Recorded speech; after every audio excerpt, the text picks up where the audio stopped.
Hi friends, welcome back to Poojari's YouTube channel. ಎಲ್ಲರೂ ಹೇಗಿದ್ದೀರಾ? ಚೆನ್ನಾಗಿದ್ದೀರಾ ಅಂತ ಭಾವಿಸ್ತೀನಿ. ಅದಕ್ಕೂ ಮುಂಚೆ ನನ್ನ ಚಾನಲ್ಗೆ ಯಾರ್ಯಾರು ಸಬ್ಸ್ಕ್ರೈಬ್ ಮಾಡಿಲ್ಲ ಸಬ್ಸ್ಕ್ರೈಬ್ ಮಾಡಿಕೊಂಡು ವೀಡಿಯೋಸ್ನ ನೋಡಿ ಫ್ರೆಂಡ್ಸ್. ನಾನು ಭಾನುವಾರ ನೈಟ್ ವಿಡಿಯೋ ಮಾಡಿರೋದು, ಬಟ್ ಎಡಿಟ್ ಮಾಡಿ ನಾನು ಶೇರ್ ಮಾಡಿರಲಿಲ್ಲ. ಇವಾಗ ಶೇರ್ ಮಾಡ್ತಿದ್ದೀನಿ. ಭಾನುವಾರ ನೈಟು ನಾನು ಹುಳ್ಳಿಕಾಳು ಸಾಂಬಾರು, ರೈಸು ಮತ್ತು ಜೊತೆಗೆ ಕಾಳು ಕೂಡ ಮಾಡಿದ್ದೆ. ಊಟ ಮಾಡಿ ಬೆಳಗ್ಗೆ ಎದ್ದು ಬೇಗ ದೇವಸ್ಥಾನಕ್ಕೆ ಹೋಗಬೇಕಿತ್ತು ಅಂತ ಮಲ್ಕೊಂಡ್ವಿ. ಮತ್ತು ಬೆಳಗ್ಗೆ ಎದ್ದು ಬೇಗನೆ ರೆಡಿ ಆದ್ವಿ. ಬೆಂಗಳೂರಲ್ಲಿರುವಂತಹ ಬಗ್ಲುಗುಂಟೆ ಮಾರಮ್ಮ ಆಲ್ಮೋಸ್ಟು ಬೆಂಗಳೂರಲ್ಲಿರೋರಿಗೆ ಗೊತ್ತಿರುತ್ತೆ ಅನಿಸುತ್ತೆ.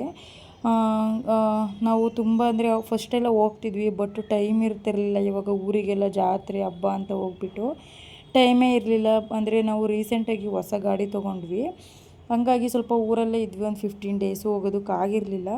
ಗಾಡಿ ಪೂಜೆನೂ ಆಗುತ್ತೆ ಅಂತ ಹಂಗೇ ನಾವು ಇವಾಗ ಪೂಜೆ ಮಾಡಿಸ್ಕೊಂಬರೋಣ ಅಂತ ಹೊರಟಿದ್ದೀವಿ. ಪಾರ್ಕಿಂಗ್ ಹತ್ರ ಬಂದ್ವಿ. ಅಂದರೆ ನಾವು ಗಾಡಿ ಪಾರ್ಕಿಂಗ್ ಮಾಡೋದು ನಮ್ಮ ಬಿಲ್ಡಿಂಗ್ ಆಪೋಸಿಟೇ, ಬಟ್ ಪಾರ್ಕಿಂಗೇ ಬೇರೆ ಹತ್ರ ಇದೆ, ನಾವು ಬಿಲ್ಡಿಂಗೇ ಬೇರೆ ಹತ್ರ ಇರೋದು. ಅವರು ಕೂಡ ಪೂಜೆ ಮಾಡೋದಕ್ಕೆ ಅಂತ ಗಾಡಿ ಎಲ್ಲ ಕ್ಲೀನ್ ಮಾಡ್ತಿದ್ರು. ನಾನು ಹಾಗೆಯೇ ವಿಡಿಯೋ ಮಾಡ್ಕೊಂಡು ನಿಂತಿದ್ದೆ. ಫುಲ್ಲು ಇಲ್ಲಿ ತುಂಬ ಗಾಡಿಗಳು, ಒಂದು 10-11 ಗಾಡಿಗಳಾದರೂ ನಿಲ್ಲುತ್ತೆ ಫ್ರೆಂಡ್ಸ್. ಫುಲ್ ದೊಡ್ಡದಾಗಿದೆ ಸ್ಪೇಸು, ಚೆನ್ನಾಗಿದೆ. ಪಾರ್ಕಿಂಗಿಗೆ ಎಕ್ಸ್ಟ್ರಾ ಇದೆ. ಈ ಬೆಂಗಳೂರಲ್ಲಿ ಇಷ್ಟು ಸಿಗೋದು ಹೆಚ್ಚು ಅಂದ್ಕೋಬೇಕು. ನಾವು ಪಾರ್ಕಿಂಗ್ಗೋಸ್ಕರನೇ ನಾವು ಇರೋದಿಲ್ಲಿ. ತುಂಬ ಚೆನ್ನಾಗಿದೆ. ನಮ್ಮನೆಯವರು ಕೂಡ ಪೂಜೆ ಎಲ್ಲ ಮಾಡಿ ಹೊರಟ್ವಿ.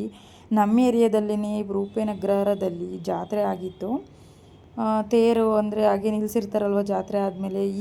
ಈ ದೇವಸ್ಥಾನದಲ್ಲಿ ಗಣಪತಿ ದೇವರು, ಆಂಜನೇಯ ಸ್ವಾಮಿ, ತಿಮ್ಮಪ್ಪ, ಷಣ್ಮಾತ್ಮ ದೇವರು ಮತ್ತು ಇನ್ನೆರಡು ಯಾವುದು ಹೆಣ್ಣು ದೇವರಿದ್ದಾವೆ. ಸುಮಾರು ಒಂದು 8-9 ದೇವರಿದ್ದಾವೆ ಅದೊಂದೇ ದೇವಸ್ಥಾನದಲ್ಲಿ. ತುಂಬ ಚೆನ್ನಾಗಿದೆ ಫ್ರೆಂಡ್ಸ್ ದೇವಸ್ಥಾನ ಬಂದು. ಅದರಲ್ಲೂ ಕೂಡ ಅಂದರೆ ಅಕ್ಕಪಕ್ಕನೇ ಕಂಪ್ನಿ ಇರೋದ್ರಿಂದ ತುಂಬ ಜನ ಇರ್ತಾರೆ. ಆಲ್ಮೋಸ್ಟು ನಾನು 100% ಎಂಪ್ಲಾಯಿಗಳೇ ಇರ್ತಾರೆ ಅನಿಸುತ್ತೆ ಆ ದೇವಸ್ಥಾನದಲ್ಲಿ.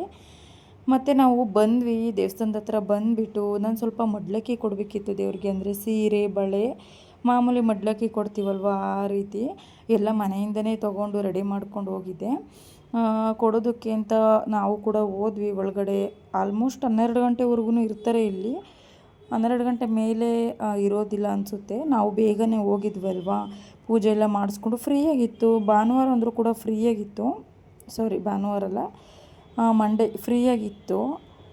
ಜನ ಏನಿರಲಿಲ್ಲ ಫ್ರೆಂಡ್ಸ್. ಈ ಥರ ಫ್ರೀಯಾಗಿದ್ದರೆ ಒಂಥರ ದರ್ಶನವೂ ನಮಗೆ ಮನಸ್ಸಿಗೆ ಸಮಾಧಾನ ಆಗುತ್ತೆ. ನಾವು ಕೂಡ ಮಂಗಳಾರತಿ ಎಲ್ಲ ತೊಗೊಂಡು ದೇವ್ರ ದರ್ಶನ ಮಾಡಿಕೊಂಡು ಸ್ವಲ್ಪ ಹೊತ್ತು ಕೂತ್ಕೊಂಡು ವೀಡಿಯೋಸ್ ಮಾಡ್ಕೊತಿದ್ದೆ. ವೀಡಿಯೋಸ್ ಮಾಡೋದಕ್ಕೆ ಬಿಡ್ತಾರಾ ಇಲ್ವಾ ಅಂದ್ಕೊಂಡೆ, ಬಟ್ ಏನೂ ಅನ್ನಲಿಲ್ಲ. ಆಲ್ಮೋಸ್ಟ್ ಇವಾಗೆಲ್ಲ CC ಕ್ಯಾಮ್ರಾ ಎಲ್ಲ ಫಿಕ್ಸ್ ಮಾಡಿರ್ತಾರೆ. ವಿಡಿಯೋಸ್ ಮಾಡಬೇಡಿ ಅಂತ ಎಲ್ಲ ಬೋರ್ಡೆಲ್ಲ ಹಾಕಿರ್ತಾರಲ್ವ. ಸೊ ಅದಕ್ಕೋಸ್ಕರ ನಾನು ಜಾಸ್ತಿ ವೀಡಿಯೋಸೇ ಮಾಡಲಿಲ್ಲ. ಜಸ್ಟ್ ಹಂಗೇ ದೇವ್ರದ್ದು ವಿಡಿಯೋ ಮಾಡಿಕೊಂಡು ಪ್ರದಕ್ಷಿಣೆ ಹಾಕ್ಕೊಂಡು ನಾವು ಹೊರಟ್ವಿ. ಸ್ವಲ್ಪ ಹೊತ್ತು ಕೂತ್ಕೊಂಡಿದ್ವಿ. ನಾನು ಇಲ್ಲೊಂದು ಫೋಟೋದು ಹಂಗೆ ಝೂಮ್ ಮಾಡಿದ್ದೀನಿ. ಮೋಸ್ಟ್ಲಿ ಇದು ಅಂದರೆ ಪೀಠ ಅಂತಾರಲ್ವ, ಪೀಠನೇ ಎಕ್ಸ್ಟ್ರಾ ಇದೆ ಅನಿಸುತ್ತೆ. ಈ ಜಾತ್ರೆಯಲ್ಲೆಲ್ಲ ಹೊರಡಿಸ್ತಾರೆ ಅನಿಸುತ್ತೆ.